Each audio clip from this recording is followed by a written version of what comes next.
इस फिल्म की कहानी एक 18 साल की लड़की की है जिसके पिता के गुजर जाने के बाद उसका अंकल उसके और उसके मॉम के साथ रहने के लिए आ जाता है। और उस अंकल के इरादे क्या थे और वो वहां क्यों आया था, आइए जानते हैं। इस फिल्म का नाम है स्टोकर।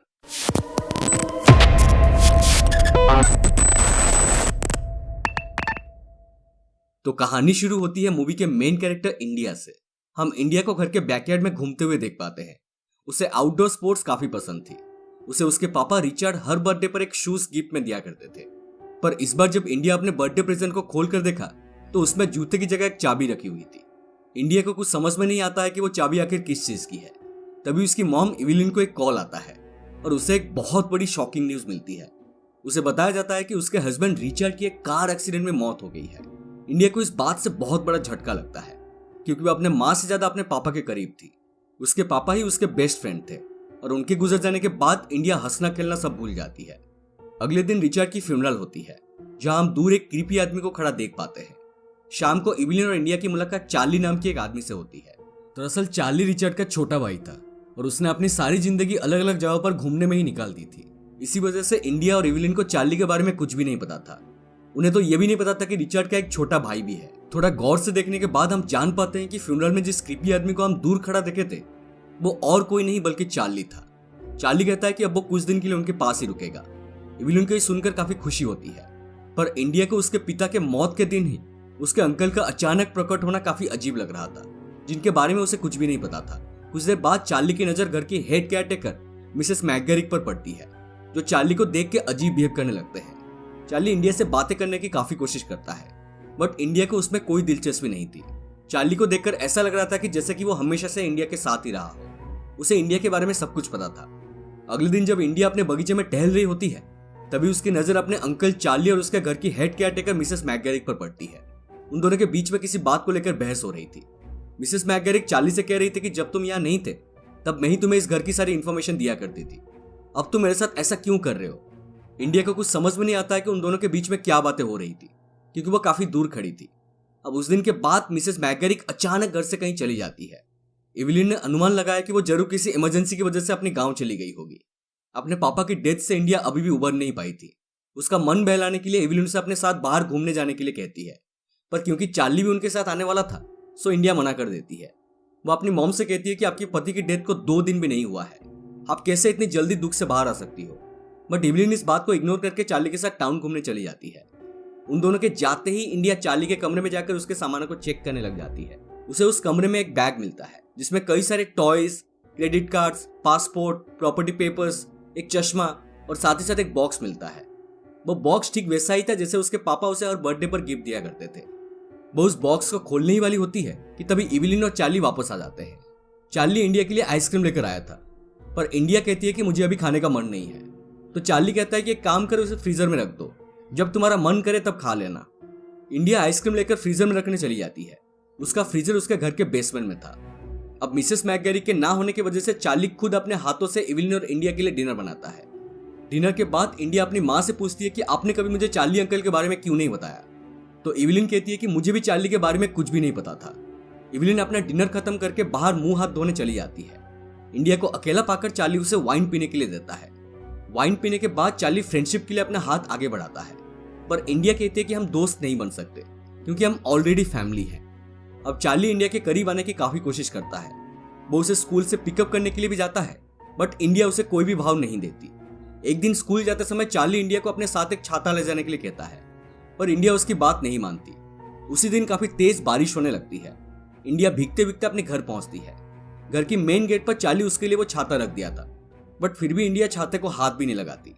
घर में घुसते ही वो देखती है कि उसकी माँ और चार्ली अंकल एक साथ बैठ के पियानो बजा रहे थे। उन दोनों को ऐसे करीब आता देख इंडिया को काफी अजीब लगता है।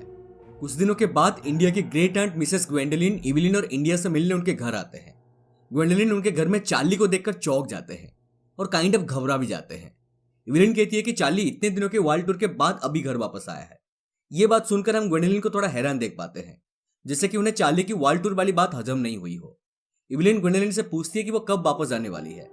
ग्वेंडोलिन कहती है कि वो यहाँ आई थी उनसे मिलने, पर अब वो कुछ दिन यहाँ रुक के इंडिया के साथ टाइम स्पेंड करना चाहती है। ये सुनकर इंडिया काफी खुश हो जाती है, बट इविलिन को ये बात थोड़ा अच्छा नहीं लगता है। दरअसल इविलिन थोड़ा थोड़ा चार्ली के प्रति आकर्षित होने लगी थी। कुछ देर के लिए जब चार्ली वहां से चला जाता है तब ग्वेंडोलिन इवलिन से कहते हैं कि उन्हें जितनी जल्दी हो सके चार्ली को यहाँ से चले जाने के लिए कहना चाहिए, क्योंकि माँ बेटी को अकेले चार्ली के साथ ऐसे रहना अच्छी बात नहीं है। इस बात को लेकर ग्वेंडोलिन और इवलिन के बीच कहासुनी हो जाती है। दरअसल ग्वेंडोलिन चार्ली के बारे में इवलिन को कुछ बताना चाहती थी, पर इवलिन ने उनकी एक बात नहीं सुनी। अपने होटल वापस जाते टाइम ग्वेंडोलिन ने चुपके से इंडिया के हाथ में एक कागज का टुकड़ा थमा दिया जिसमें उन्होंने अपना नंबर लिखा हुआ था। टैक्सी में बैठने से पहले चार्ली ग्वेंडोलिन से उनके होटल का नाम पूछता है। ग्वेंडोलिन को चार्ली के बारे में कुछ तो ऐसा पता था जिसे वो इवलिन को बताना चाहती थी। वो किसी बात को लेकर काफी घबराई हुई थी और उसने अपनी होटल की जगह किसी दूसरे होटल में रुकने का फैसला किया। इधर हम इवलिन को देखते हैं जो कि एकदम बन ठन कर अपने हाथों में वाइन की एक बोतल लिए चार्ली के कमरे में जाती है और उस वक्त चार्ली घर पर नहीं था। नीचे बेसमेंट में इंडिया आइसक्रीम खा रही होती है कि तभी अचानक उसे फ्रीजर में कुछ अजीब सा दिखता है। गौर से देखने के बाद उसकी रूह कांप जाती है क्योंकि फ्रीजर में मिसेस मैकगैरी की लाश थी। उसे याद आता है कि क्यों उसके अंकल चार्ली ने फ्रीजर में उसे आइसक्रीम रखकर आने के लिए कहा था। दूसरी तरफ ग्वेंडोलिन इवलिन को फोन करने के लिए अपना फोन ढूंढने लगती है। जल्दी उन्हें पता चल जाता है कि उन्होंने अपना फोन कहीं खो दिया है। पास ही के एक टेलीफोन बूथ में जाकर वो इवलिन को फोन करती है, पर उस वक्त इवलिन चार्ली के कमरे में उसका इंतजार कर रही होती है। तभी अचानक बूथ के बाहर ग्वेंडोलिन चार्ली को देख पाते हैं जो आके उन्हें अपना खोया हुआ फोन वापस करता है। चार्ली टेलीफोन बूथ के अंदर घुसता है और अपना बेल्ट उतारने लगता है। ये देखकर ग्वेंडोलिन उसे छोड़ देने के लिए काफी रिक्वेस्ट करते हैं, बट चार्ली उनकी एक बात नहीं सुनता और बेल्ट से उनकी गला दबाकर उनका हत्या कर देता है। इधर इंडिया को पता चल चुका था कि मिसेस मैकगैरी की हत्या उसके अंकल ने ही करी थी, पर उसने इस बारे में ना तो अपने अंकल से बात की ना ही अपने माँ इवलिन से। एक दिन स्कूल में कुछ लफंडस इंडिया को छेड़ने लगते हैं। उसमें से एक लौंडा इंडिया को उसकी माँ और अंकल चार्ली के बीच चल रही गुटरगु के बारे में बोलकर चिढ़ाने लगता है। इंडिया के अंदर पहले से ही अपने अंकल के लिए गुस्सा था। वो उस लड़के की उंगली में पेंसिल भोंक देती है। ये देखकर बाकी लौंडों की फटके हाथ में आ जाती है। तभी वहां व्हीप नाम का एक लड़का आता है जो इंडिया को परेशान कर रहे लड़कों को डांट कर वहां से भगा देता है। व्हीप इंडिया से दोस्ती करने की कोशिश करता है, बट इंडिया उसे इग्नोर करके अपने घर चली जाती है। घर पहुंचकर उसकी नजर अपनी मॉम इवलिन पर पड़ती है जो कि चार्ली के साथ फ्लर्ट कर रही थी। चार्ली इंडिया को बाहर खड़ा देख लेता है, बट वो कुछ रिएक्ट नहीं करता, बल्कि इवलिन के साथ और भी फ्लर्ट करने लगता है। दोनों डांस करते करते एक दूसरे के करीब आ जाते हैं और इंटीमेट होने लगते हैं। और चार्ली इवलिन के साथ इंटीमेट होते होते इंडिया को इविल स्माइल दे रहा था। इंडिया गुस्से में वहां से निकल जाती है और पास ही के एक रेस्टोरेंट में चली जाती है। वहां एक बार फिर से उसकी मुलाकात व्हीप से होती है। व्हीप उसे अपने साथ अंदर रेस्टोरेंट में ले जाना चाहता था, पर इंडिया उसे अपने साथ एक पार्क में ले जाती है। पार्क में वो दोनों किस करने लगते हैं। तभी अचानक इंडिया व्हीप के लिप्स को काट देती है, जिसकी वजह से उसके होठ से खून बहने लगते हैं। मगर इससे व्हीप गुस्सा नहीं होता, बल्कि और भी ज्यादा एक्साइटेड हो जाता है। पर इंडिया उस वक्त रेडी नहीं थी। वो व्हीप को मना करती है और कहती है कि उसे घर जाना है, बट अब व्हीप को काफी ज्यादा जोश चढ़ चुका था। वो कहता है कि जिस काम को शुरू करे उसे खत्म करके ही छोड़ना चाहिए। व्हीप इंडिया के साथ जबरदस्ती करने लगता है कि तभी हम ऑडियंस अचानक चार्ली को पीछे से आते हुए देख पाते हैं। चार्ली अपना बेल्ट निकालता है और व्हीप के गले में फंसाकर उसका गला तोड़ देता है। यहाँ एक अजीब बात यह थी कि इंडिया अपने अंकल चार्ली को व्हीप का हत्या करने से नहीं रोकती। उसके बाद इंडिया अपने अंकल के साथ मिलकर व्हीप की बॉडी को अपने ही गार्डन में दफना देती है। इंडिया चार्ली के मर्दांगी से इस कदर एक्साइटेड हो गई थी कि वो शावर में जाकर अपने अंकल को इमेजिन करते हुए चिल्ला चिल्लाकर अपने आप को प्लेजर देती है। कुछ समय बाद चार्ली किसी काम में बिजी था, सो मौका पाकर इंडिया अपनी आंट ग्वेंडोलिन को कॉल लगाती है। तभी उसे अपने गार्डन से फोन की घंटी सुनाई देने लगती है। इंडिया को यकीन हो जाता है कि चार्ली ने उसकी आंट की भी हत्या कर दी है। अगले दिन इंडिया अपने पापा रिचर्ड के ऑफिस में कुछ ढूंढने के लिए जाती है। तभी उसे एक ड्रॉयर लॉक्ड मिलता है। वो बर्थडे बॉक्स में मिली उस चाबी से उस ड्रॉयर को खोलने लगती है और वो खुल भी जाता है। उस ड्रॉयर में कुछ फोटोज और काफी सारे लेटर्स पड़े हुए थे जिसके ऊपर चार्ली का नाम लिखा था। इसका मतलब इतने सारे लेटर्स चार्ली ने इंडिया के लिए भेजे थे। इंडिया सोच में पड़ जाती है कि चार्ली जिसे वो कभी मिली ही नहीं है, वो उसे लेटर्स क्यों लिखा करता था और आज तक वो सारे लेटर्स उस तक क्यों नहीं पहुंचे। और फोटोज में इंडिया अपने पापा रिचर्ड और चार्ली की बचपन की फोटोज देख पाती है। उसे यहाँ एक और बात पता चलती है कि चार्ली और रिचर्ड का एक और छोटा भाई भी था जिसका नाम था जोनाथन। बट इंडिया को कुछ फोटोज के बाद जोनाथन की और कोई फोटो या जानकारी नहीं मिलती है। इसी बात का पता लगाने के लिए वो अपने अंकल के पास जा रही होती है कि तभी उसे उन लेटर्स के पीछे सेंडिंग एड्रेस छपा हुआ दिख जाता है और एड्रेस पढ़ के वो शॉक हो जाती है क्योंकि यह एड्रेस किसी मेंटल हॉस्पिटल का था। इंडिया के मन में चार्ली के पास्ट को लेकर काफी सवाल घूम रहे थे। तभी चार्ली वहां आता है जो इंडिया के हाथों लेटर्स को देख के समझ जाता है कि उसे सारी बात पता चल चुकी है। इंडिया उससे उनके छोटे भाई जोनाथन के बारे में पूछती है। तब चार्ली उसे बताता है कि रिचर्ड के अलावा उसका जोनाथन नाम का एक और छोटा भाई भी था। बचपन में रिचर्ड हमेशा जोनाथन को ज्यादा अटेंशन दिया करता था, जिसकी वजह से चार्ली को जोनाथन से बहुत ज्यादा नफरत होने लगी थी। उसकी नफरत इस हद तक पहुंच गई थी कि एक दिन मौका पाकर चार्ली ने अपने छोटे भाई जोनाथन को जमीन में जिंदा दफना दिया था, जिसकी वजह से उसकी मौत हो गई। इस कांड की वजह से चार्ली को एक मेंटल हॉस्पिटल में इलाज के लिए भेज दिया गया था। जब उसे इंडिया के बारे में रिचर्ड से पता चला, तब से उसने इंडिया को लेटर्स भेजना शुरू कर दिया था। पर रिचर्ड ने कभी भी उन लेटर्स को इंडिया तक पहुंचने ही नहीं दिया, क्योंकि उसे डर था कि कहीं चार्ली ने जोनाथन के साथ जो किया वो इंडिया के साथ भी करना बैठे। चार्ली आगे बताते हुए कहता है कि जब मुझे पता चला कि तुम 18 साल की हो गई हो, तो उसी दिन मैं तुमसे मिलने के लिए आ रहा था, पर तुम्हारे पापा ने मुझे तुमसे मिलने नहीं दिया। उन्होंने मुझे ढेर सारे पैसे और न्यूयॉर्क में मेरे नाम पर एक प्रॉपर्टी खरीदकर मुझे हमेशा के लिए तुमसे दूर रहने के लिए कहा था। इसी वजह से मैंने एक पत्थर से मार मार कर रिचर्ड को भी रास्ते से हटा दिया और उसकी मौत को एक एक्सीडेंट का रूप दे दिया। सारी सच्चाई जानने के बाद इंडिया चार्ली को एक जोरदार थप्पड़ मार देती है और पूछती है कि तुम फिर यहाँ क्या करने आए हो। चार्ली कहता है कि मैं तुम्हारे 18 साल पूरा होने का इंतजार कर रहा था ताकि मैं तुमको मेरे साथ कहीं दूर ले चलूं। वो इंडिया के सामने अपने प्यार का इजहार करते हुए उसे एक बर्थडे प्रेजेंट भी देता है। उस बॉक्स में एक हील्स थे। इंडिया को रियलाइज होता है कि आज तक उसके बर्थडे पर जो उसे शूज गिफ्ट में मिला करते थे, वो दरअसल चार्ली ही मिसेस मैकगैरी के हाथों भिजवाया करता था। और अभी क्योंकि इंडिया 18 साल की हो गई है, तो चार्ली उसे शूज की जगह एक हील्स गिफ्ट करता है, एज इंडिया और एक बच्ची नहीं रही। उसी शाम एक पुलिस ऑफिसर हुइप के बारे में पूछताछ करने इंडिया के घर आते हैं। चार्ली फिर इंडिया की पुलिस ऑफिसर को गुमराह करने में मदद करने लग जाता है। पुलिस के जाने के बाद इंडिया चार्ली को माफ कर देती है।